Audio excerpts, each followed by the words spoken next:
Hello friends, इस lecture में हम देख लेंगे प्रोबेबिलिटी के बारे में। पहले लेक्चर्स में हमने देख लिया था कि स्टैटिस्टिक्स क्या होता है, प्रोबेबिलिटी भी देख ली, प्रोबेबिलिटी के टाइप्स भी देख लिए, लेकिन उसके एग्जाम्पल भी देख लिया। अब इसको थियोरेटिकली थोड़ा सा समझ लेते हैं कि प्रोबेबिलिटी एक्चुअल क्या होती है और प्रोबेबिलिटी वर्क कैसे होती है, उसके टाइप्स क्या है, बेसिक कंसेप्ट क्या है उसके, वो समझ लेते हैं। Probability is an branch of the mathematics that deals with the likelihoods mean choices of an event occurrence. एक इवेंट है, मैथमेटिकल ब्रांच है ये, जो कि आपके जो भी मल्टीपल चॉइसेस है, मल्टीपल चॉइस में से रैंडमली कौन सा नंबर आ सकता है, वो चॉइसेस सेलेक्ट करने के लिए जो यूज किया जाता है उसको बोला जाता है प्रोबेबिलिटी। अभी उसके बेसिक कंसेप्ट क्या क्या है? बेसिक कंसेप्ट है एक्सपेरिमेंट, उसका आउटकम क्या आने वाला है, इवेंट क्या हो रहा है, सैंपल स्पेस क्या है, इसके ऊपर प्रोबेबिलिटी वर्क होती है। जैसे कि अभी हम मशीन लर्निंग में क्यों पढ़ रहे हैं, तो मशीन लर्निंग इज है ना प्रिडिक्शंस, क्योंकि मशीन लर्निंग में हम क्या करते हैं मोस्टली तो प्रिडिक्शंस ही देते हैं।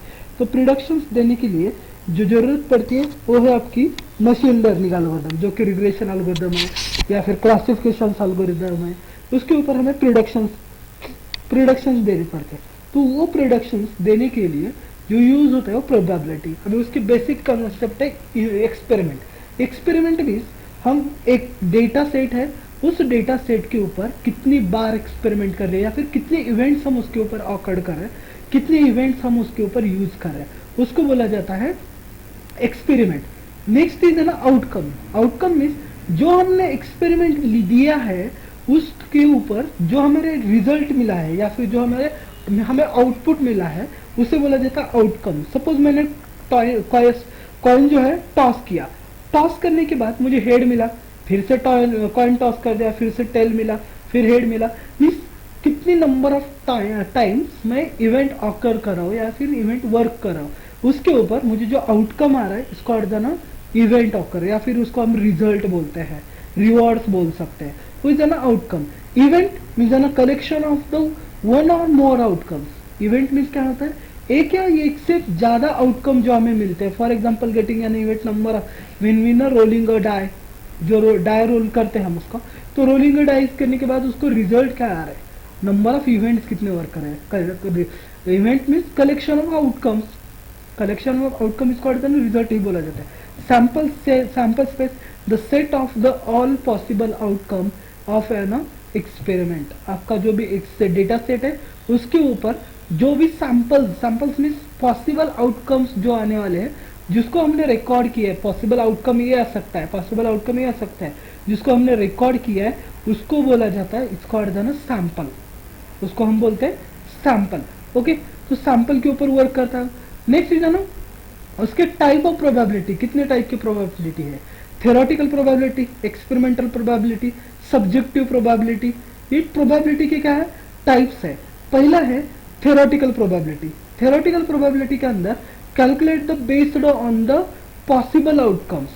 हम कैलकुलेट किसके ऊपर करते हैं, जो कि पॉसिबिलिटीज है आने की, जो इवेंट परफॉर्म किया है उसके ऊपर जो रिजल्ट आने वाला है उसके जो भी पॉसिबिलिटीज है, उस पॉसिबिलिटीज को जो काउंट करते हैं उससे बोला जाता है थ्योरेटिकल प्रोबेबिलिटी।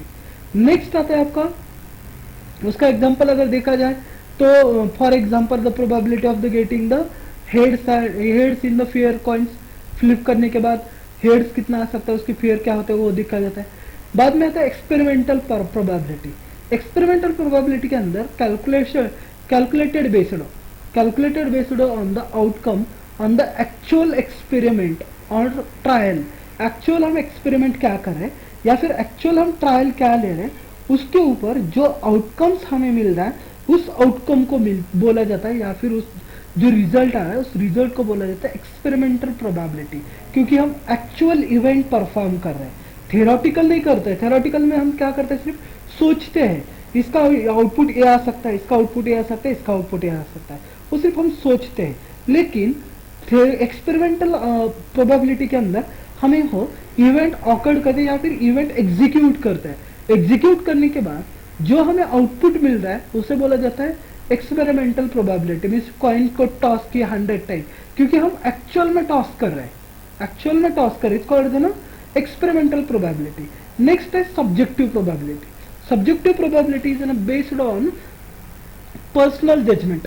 आपकी जो पर्सनल जजमेंट है या फिर पर्सनल एक्सपीरियंस है, जैसे कि हम बोल सकते हैं यार इतने हम नहीं निकल सकते, अरे यार ये इवेंट नहीं हो सकता। क्यों नहीं हो सकता? Because your experience is that, आपका एक्सपीरियंस है उसके ऊपर, आपने जो वर्क किया है उसके ऊपर आपका एक्सपीरियंस है, उसके हिसाब से आप उसका आपका जजमेंट दे रहे हैं। इसको अर्थ ना subjective probability.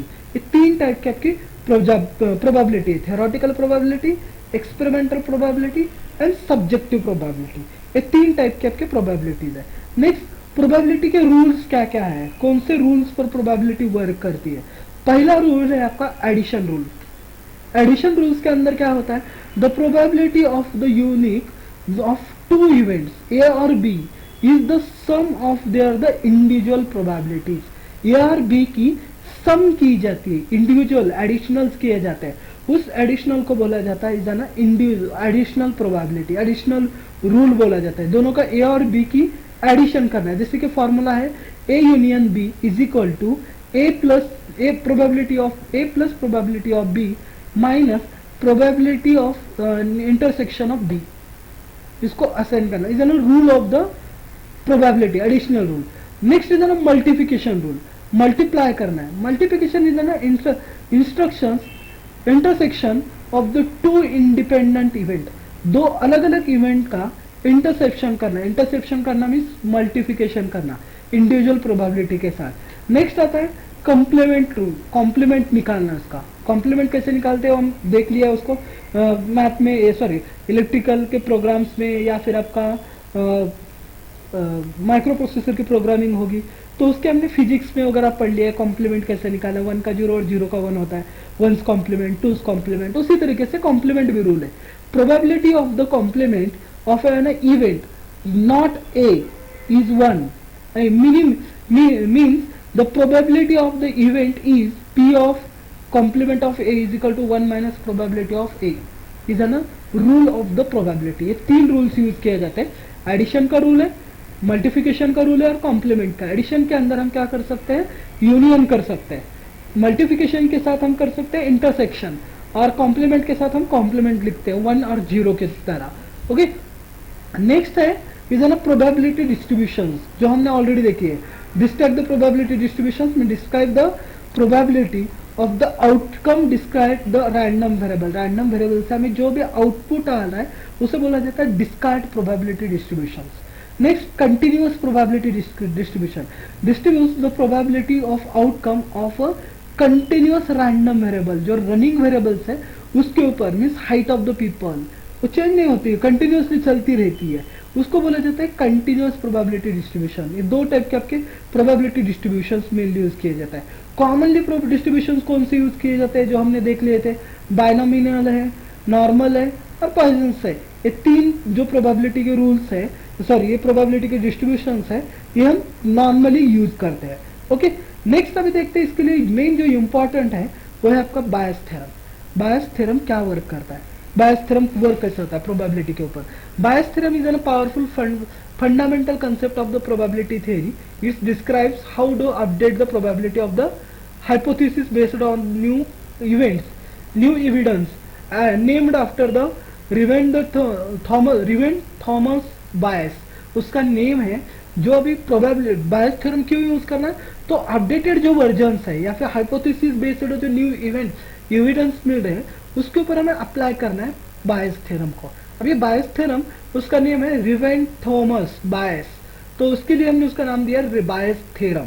Okay, the theorem provided to a way to revise the existing predictions और theories, means procedure the probability in a like new the data और the information about the information क्या है उसके ऊपर वो वर्क करता है। उसके लिए उसका बायस थ्योरम, अभी उसका बायस थ्योरम का फॉर्मूला क्या है? Probability of event A divided by event B is equal to probability of B divided by probability of event A, B divided by A multiplied by probability of A divided by probability of B is an equation of the Bayes theorem or formula of the Bayes theorem। अभी इसको A और B क्या A divided by is an posture probability with the probability of event A occurring the given that the B is true। अगर B divided by A is an likelihood probability of event B occurring the given that A is true, ए और ए divided bye B होगा तो B is true, B divided by A होगा तो A is true.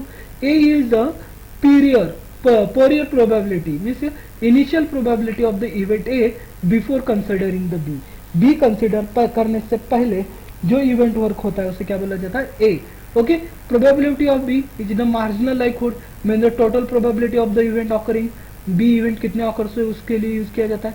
Invitation the explanation, अब इसको एक work करते हैं, किस तरीके से वर्क होता है वो देख लेते हैं. ओके, तो Bayes theorem helps us update our the beliefs और प्रिडिक्शंस. आपके जो भी बिलीव्स है या फिर जो भी आपके प्रिडिक्शंस है उसको अपडेट करने के लिए किसके बेस पे? Prediction based on the new evidence. जो आपको न्यू एविडेंस मिले हैं उस न्यू एविडेंस को अपडेट करने के लिए हम यूज करते हैं बायस थ्योरम का. For example, suppose we are trying to diagnosis the medical conditions based on the test result. Test result के हिसाब से हमें क्या करना है? उसको एनालिसिस करना है या फिर उसको क्या करना है? हमें चेक करना है, डायग्नोसिस करना है. तो कैसे कर सकते हो? A is the event that the person has the condition और B is the event that the test result is positive. एक कंडीशन है, कंडीशन के हिसाब से हमें बी इज रिजल्ट है, उसके हिसाब से हमें प्रिडिक्शंस देने. तो क्या कर सकते हैं? We can the Bayes theorem to calculate the probability having the conditions given the positive test result,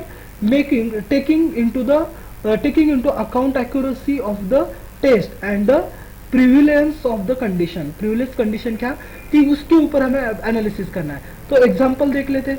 suppose 1% of the population have the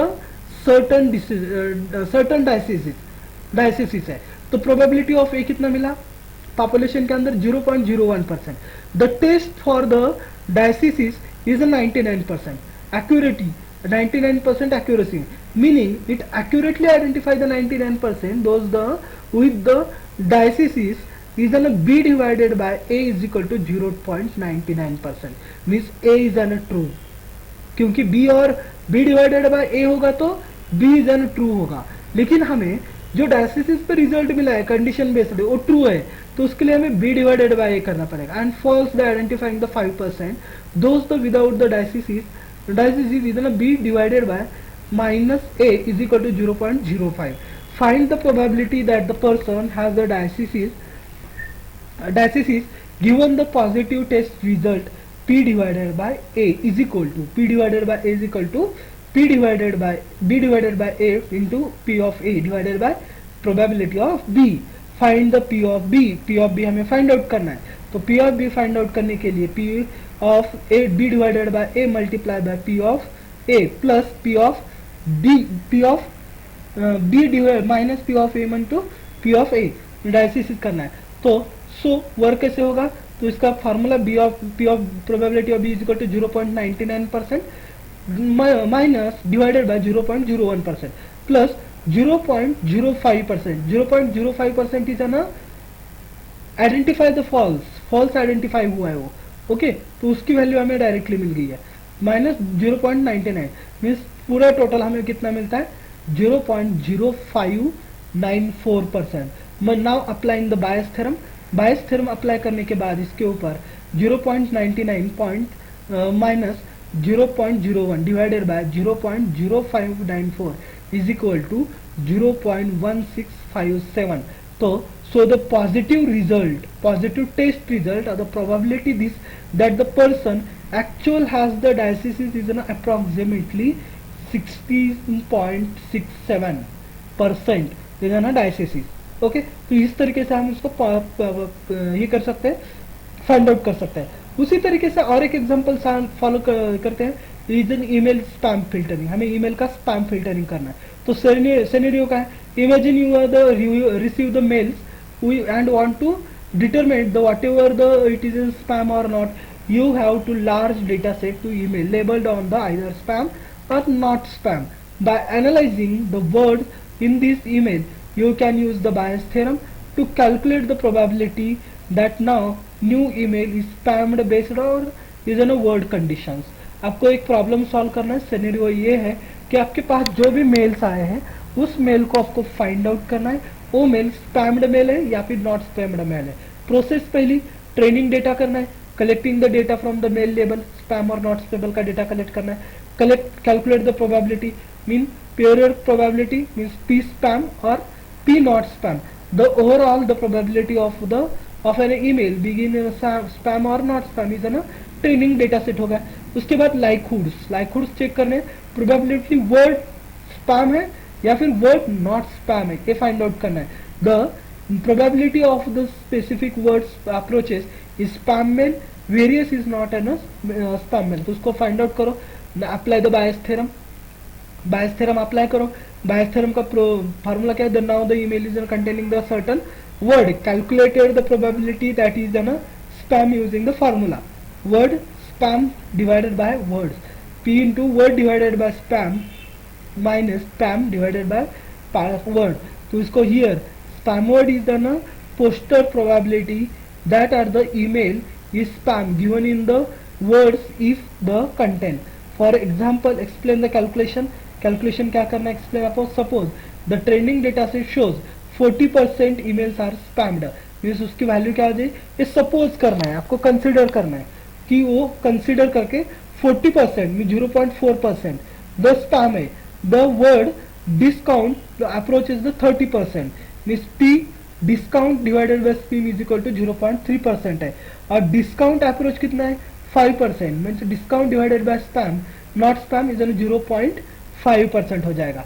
तो इसको calculate the pure probability, spam मिल गया हमारा 0.4, नॉट स्पैम मिल गया 0.6। तो calculate likelihoods discount the spam 0.3, discount the not spam 0.5। Calculate the margin probability, discount is equal to discount divided by spam into spam plus discount spam not spam minus discount spam and spam. तो इसको पूरा calculation करने पे 0.03 minus 0.4 plus 0.05 plus 0.6 is equal to calculation हो गया उसका 0.12 plus 0.03, तो उसका आउटपुट आ गया 0.15, मीन्स डिस्काउंट प्रोबेबिलिटी कितनी होगी आपकी 0.15। तो उसके ऊपर अभी बायस थ्योरम अप्लाई करो।